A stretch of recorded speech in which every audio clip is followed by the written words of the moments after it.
bar en zinc est mythique pour y boire son café ou pour y refaire le monde.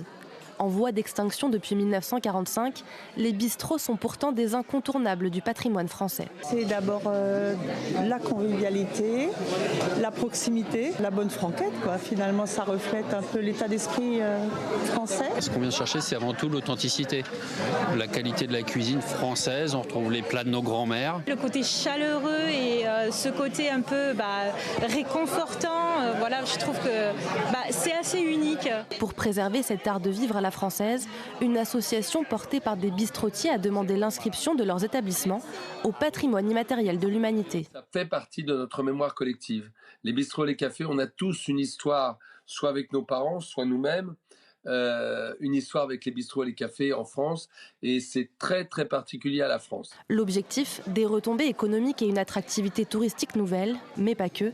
Il s'agit aussi de valoriser ces lieux de vie qui participent au tissu social et culturel du pays. C'est important de dire que la France, c'est pas seulement Notre-Dame ou la Bonne Mère à Marseille ou la Concorde ou l'Arc de Triomphe, mais un patrimoine vivant avec un peuple de France qui s'exprime.